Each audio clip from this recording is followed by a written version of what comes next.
And welcome back in and Tapped Out here on the BetQL Network. Joining us now, Anthony Lionheart Smith. I don't know if do you prefer the alternate or the backup or what's the right way to call what you are for this fight? Yeah, I don't know. I think either works, to be honest with you. All right, well, we'll call him the alternate right now for the Glover Teixeira and Jamal Hill fight.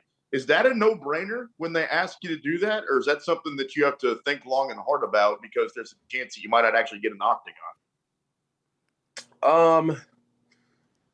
Yeah, I thought I did have to think about it a little bit just because I'm in training camp anyways for a fight in March. So I didn't know how badly I wanted to kind of mess up my schedule by coming here for a week and cutting weight one time already. But at the end of the day, it's an opportunity, and that's all I've ever asked for. So it's real tough for me to have to try to. It's too tough to turn down an opportunity for sure. How have you been in this position before, Anthony? Like, how have you talked to people about this? And are you, like, when your boots on the ground there, are you trying to get intel of like how likely it is they make weight? How likely is it that the fight actually happens? Or are you trying to go in with it as I'm gonna fight and just that's how you go about it? Like, how do you go about this week? No, man, I just showed up and did my normal fight week kind of schedule. It's nice. I got to come in a day later. I don't have any media really for the most part. There's no pictures. I didn't have to sign all the posters. It's pretty much easy street here. And honestly, I have almost the exact opposite feeling that I'm probably like I'm not gonna fight. And if something comes and happens, I'll deal with it and fight when I have to. I've been in this game a long time. I don't need a whole bunch of notice or don't need to be in any specific mental state. Like if something happens and they tell me that I got to fight, I'll go fight. Anthony, overall, and BT and I were kind of talking about this before the show. How do you think the state of the UFC is overall? Like, we've had a lot of stuff go on, obviously, outside the octagon right now. There's technically not a light heavyweight champ. There's technically not a heavyweight champ. Like, overall, how do you think the promotion is? I mean, I think there's peaks and valleys anywhere. I think not having a heavyweight champion is more exciting than when we had a heavyweight champion, if you want my honest opinion. I think not having a light heavyweight champion and kind of having that little bit of a mess where, they were fighting for the title. Yuri got hurt. It was vacated. Then they put two more guys in there. Then there's a draw. Then now they're fighting for it again. I think that it creates headlines. And I think anytime that a sport's making headlines, you're in a good place. Maybe all of them aren't necessarily the best headlines in the world, but people are talking about it. And I think we're in a weird time of the year too, where, we kind of ended the year with a bang with a lot of crazy shit going on. And I think we're just in a little bit of a lull as we get fired back into the new year. Why do you think it's more exciting that we don't have a champ right now than what we did at heavyweight? I mean, were you guys talking about the heavyweight division until last week? I actually thought heavyweight was in a pretty cool spot. Like, there was a lot of young guys going. I get it. It sucked because we basically knew he was going to be on the shelf for the whole year.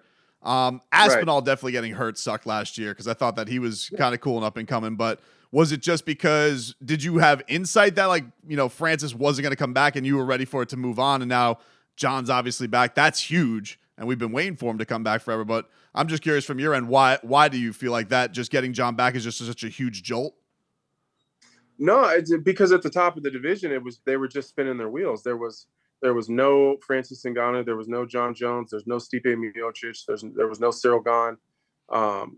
And Derek Lewis has been losing. So there just wasn't a bunch of eyes. And don't get me wrong, I think the heavyweight division is super exciting right now. It's packed with talent.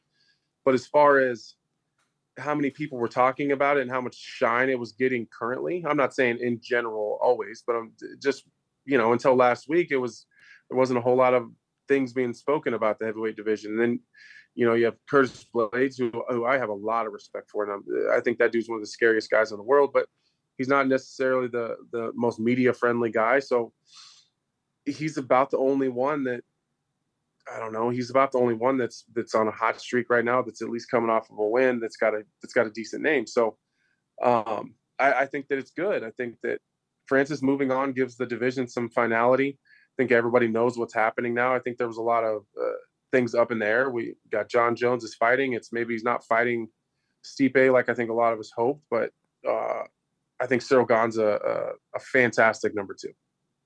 Talking with Anthony Lionheart Smith, Omaha's own Anthony Lionheart Smith, joining us here. I'm in Kansas City, so I got to give you a little Midwest shout out here on Tapped Out. You're one of the guys that has fought Jon Jones, gave Jon Jones a hell of a fight. When you were fighting him at the time during the fight, and obviously it was a unique set of circumstances, were you thinking, damn, this guy's always cracked up to be, he is the greatest of all time? Or were you thinking, he's beatable, he might not be what he once was, and at this point we're talking about that being a few years ago?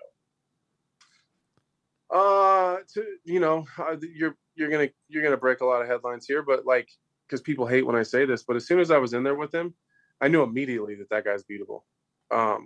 I think I built him up in my head better than he actually is. And that's not me not saying he's good, because I'll say it over and over and over again. I think that Jon Jones is the greatest mixed martial artist of all time. But he's human, and he's beatable for sure.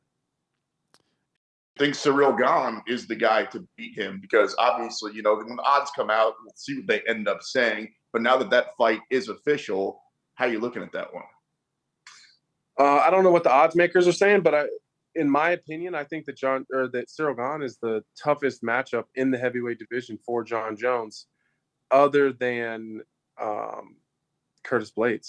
I think those are the 2 tougher matchups for him in the division. I think that Curtis Blaydes is a little bit of I don't want to say easier, but Curtis, you don't have the option to wrestle with Curtis like Jon does with everybody else in the division. I think Curtis Blaydes will out-wrestle Jon Jones. He's bigger, stronger, probably equally as fast. I think Jon's a better striker and is a little bit longer than Curtis Blaydes, so I think that will give Curtis some problems just trying to get to Jon on the outside. You can mark my words that Ciryl Gane will have no problems getting to Jon Jones from the outside. I think that he fights the same style that Jon Jones fights, and I think that he does it better than Jon does. And he's been carrying 260 or 270 pounds for most of his adult life. Jon's been doing it for a couple years now.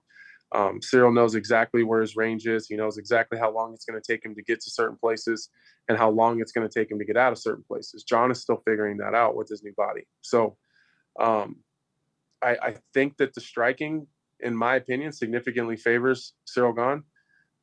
Now, can Ciryl Gane defend a takedown and keep his ass and back off the cage? I think that's the biggest question. I think Jon's gonna have to mix it up. He's gonna have to be a well-rounded mixed martial artist, and to do that, he needs to be able to wrestle Ciryl Gane and slow him down a little bit and get on the inside.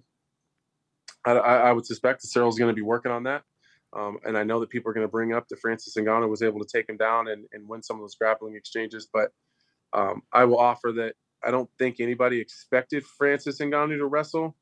So I would suspect that Ciryl Gane probably spent almost zero time wrestling and grappling leading up to that fight. So I think there's some surprise factor there. Knowing that Jon Jones has a great wrestling game and can close the distance and push up against the fence and really slow you down there, and that being a focus for Ciryl, I think you'll see a different guy in some of those exchanges.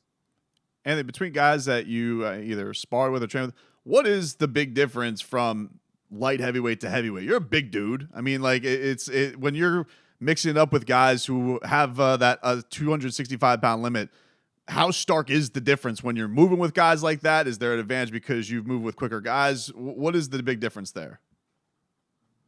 It depends on what kind of heavyweight you're talking about. You know, if you take the guys that are ranked, and without those names in front of me, I would just take a guess and say you take 7 through the rest of the guys, maybe 10. The top 10 and below are just big ass light heavyweights. So to me, in my opinion, there really is no difference. And then you look at the guys at the top. Your Curtis Blaydes, Tai Tuivasa, Derek Lewis, Ciryl Gane, Francis Ngannou. Other than Stipe, there's no way that those guys could ever make 205 pounds, and they are massive, massive men. If you go back and look at the face-off with Ciryl Gane and Francis Ngannou, when they came together in the octagon, Francis Ngannou is significantly smaller than Ciryl Gane. Like, and that guy is fast. He can move like that for 5 rounds. I think that's the difference in elite level heavyweights. Of course, you have the power difference. They're going to just carry heavy power in their hands and kicks.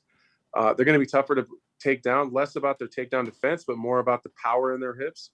I think that's where Jon's going to probably find the biggest difference. It's not going to be so much getting to the takedown. It's going to be what it feels like when those guys really hip into you and get their hips out of the way. I think that's probably the biggest difference that I noticed is kind of in the clinch situations. They're just so strong. You mentioned Ngannou. Now that we're a few days removed from all that news, are you surprised now that maybe it's soaked in a little bit? Like, are you surprised? Like, Francis Ngannou is not the UFC anymore. That's kind of crazy. I'm not really surprised. I thought that if he was going to sign, he would have done it already. I think he waited him out and he's still getting healthy. So it's not like he's kind of in a good spot for him. He wasn't going to fight anyways because he's been banged up and he's still recovering from an injury. So he can almost just keep waiting out his contract and waiting out the negotiations while he's still healing. It's not like he could have been back anyways. So to be honest, I'm not that surprised. Talking to Anthony Smith, you guys can get ESPN UFC 283 on ESPN Plus pay-per-view. Anthony also does a fantastic job as an analyst on ESPN as well. So can you give us some insight into this? You train with Jamal Hill? Like that's a strange thing, man. Like you guys could potentially fight in some kind of freak scenario, but you wanted to get some work within it. Why did you do that? Because he asked me. He honestly just was a man about it and picked up the phone and asked for my help. And I respected that.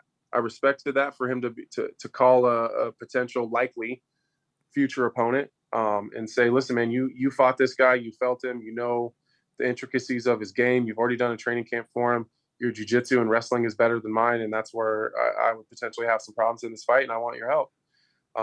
He flew me out, he put me in a dope-ass hotel, gave me a car to drive, took me out to some really nice dinners, and we trained our asses off. I've been hanging out with him all week here. So oddly enough, I am the alternate, but you know, like if something happens, I could be fighting him tomorrow, you know, like who knows, but, I think he's like me, man. I'm an old school guy. So I've trained with guys that I've ended up fighting before. I came from a wrestling background where you spend the entire off season at camps and at all these different places that you're wrestling, and you're wrestling with guys that you're going to end up competing against at some point in time. So I just check it. I'm a different guy every couple months, every 6 months. I have a different game. I have different wrinkles. I get rid of stuff. I add new stuff. So he's very similar. So we weren't in there analyzing each other. I was there. Honestly, we weren't in there fighting. We weren't in there sparring hard rounds. It was really me just shoring up some of those holes and giving him my insight from my experience with Glover and then trying to work through some of those solutions. Anthony, I mentioned our Midwest connection, me, a Kansas City Mm-hmm. guy, you training out of Omaha. I'm actually like 20 minutes away from Glory. So tell me if I'm going down a road that I shouldn't. But just out of curiosity, have you talked to James Krause since all this crap's gone down at all? Any sort of connection? No, I haven't, man. I think that he's I think he's just kind of withdrawn a little bit, which I'm not surprised. I probably would too. Sure. Yeah, no, I haven't. A couple of the Glory guys, I've been doing my training camps, obviously in Denver. So a lot of those Glory guys came to Factory X, and I've been in training camp. So I did run into a handful of James's old guys that had to find new homes. Some of his orphans. How hard do you think that's going to be for somebody like Brandon? I mean, he's taking on a very familiar opponent, but found something that you like as a fighter. When you find something that's comfortable to you and works, like, do you think that's going to be tough for him, or with the experience that he's had, the opponent with the experience that he's had, he should be okay? That's a good question. It could go a couple different ways. There's always growing pains when you train with a new coach, right? So there's always a familiarity lapse that you got to get close. So I don't know. When I went to Factory X in 2017, I fought Andrew Sanchez, and I went there right at the beginning of that training camp. And we go back and you look at that performance, you can kind of see an internal battle where I got all my old and I'm trying to mix in all this new stuff that I've learned. But some of that stuff butts heads with each other. So you have, like, you're fighting with yourself. Like, here's the old me, here's the new stuff that I'm learning, and this is the stuff that I like. But like, we haven't quite meshed them together yet. We haven't got them to come together in a productive way. That's a possibility that can happen with Brandon. So the good thing is he was already pretty good anyways. So worst case, as long as he's in shape and his head is in the right place, if things start getting weird and he's mixing his old with his new you can always just go back to the old stuff that worked before and just check all the new stuff, and we'll worry about that stuff later. We'll figure out how to implement that stuff into my game. Who knows? He may be too far down that road where stuff's already a little bit confusing. So I suspect he'll be okay. I'm a big fan of Fortis MMA and Safe specifically. Although Ryan Spann and I don't necessarily see eye to eye on too many things. I have no problem saying that he has a fantastic gym there. They got a fantastic group of guys. I think he's doing a great job with Ryan. I think he's done a great job with Kennedy and Zetriku, and Alex Morono, and he knows what the hell he's doing. And if you ever watch any of his analysis shows or his breakdowns, he's deep in the weeds and in the details. So I think it's a possibility that just a fresh set of eyes and a fresh outlook on this fight. You get someone from the outside that hasn't already done this 3 times before. It could just be what Brandon needs. Lionheart Smith joining us here on Tapped Out. We'll get you out of here with this one. This is totally selfish of me because I've been wondering this forever. So now that I got you here, I got to ask you. When you're fighting Jon, and you essentially have a chance to, I guess we'll call it pulling out Joe, right? Like pulling out Jermaine Sterling and end up just saying, I'm done. Your head's rattled, obviously. You're fighting the greatest of all time, so you're not thinking completely straight. What are you thinking at the time? Like, are you actually going through this? Okay, well, it would be kind of of me to do this, but then again, I could have the belt and I could be the guy that beat Jon. What are you actually thinking when that's going on? I never even considered that if I didn't continue that I would have won. That never even crossed my mind. Like, not fighting never even crossed my mind. I don't know if you allow cursing on your show, but I do remember. Sure. The second he hit me with the knee and then the refs separated us, I remember thinking, like, you dude. Like, it's always something. Like, it's always something. Like you just can't do it clean. You know what I mean? Like, you just can't keep it clean. That's really what was going through my head. I just remember thinking, you dude. It's just, and that's kind of Jon Jones. You know what I mean? Like, for better or for worse, Jon and I have a weird relationship. You know, like we banter at each other back and forth, but I've always been willing to give him his props. And to be fair, you can search and you'll never find anything about anything Jon's ever said about my fighting game or my style or my toughness that's negative. Maybe we don't see eye to eye in life, but we have a respect for our games and what we bring to the table as competitors. But I just thought he was such a, you know, like, it's always something with Jon Jones, and that's kind of what was going through my head. Like, nothing's ever easy. It's never smooth. Like, you can't even beat me and it have some sort of controversy, you know, like it just courses through his veins, you know? So, I never considered it. I never thought that maybe I won't continue, but that's not my personality. It had nothing to do with the knee. It had nothing to do with anything else. I would have to say it out loud that I can't do it. And that's one thing that I'm not willing to do. It doesn't matter what it is. You could put me in there with Francis Ngannou, Derek Lewis, and Ciryl Gane at the same time. And I would have to fight them because I wouldn't be able to say I can't do it. So that's just my personality. Even maybe sometimes it's a fault. You know, I put myself in situations sometimes that maybe isn't necessarily always the best. I've never pulled out of a fight. And a lot of times I probably should have, but I just can't say those words, and I just can't bring myself to do it. For the record, you're not the only one that thinks Jon's a D-bag. My girlfriend, I used to have this up in my bedroom, and she was like, take that thing down, man. So I did. I had to put that thing out of the living room. So you're not alone there. Anthony Smith, exactly what I expected, man. Just awesome stuff, dude. If you fight, if you don't fight, good luck. Stay healthy. Hope you get a shot at the belt next, man. Big fans of you here. Thanks so much, man. Thank you, Anthony. Awesome. Thanks a lot, guys. I appreciate you. Thank you.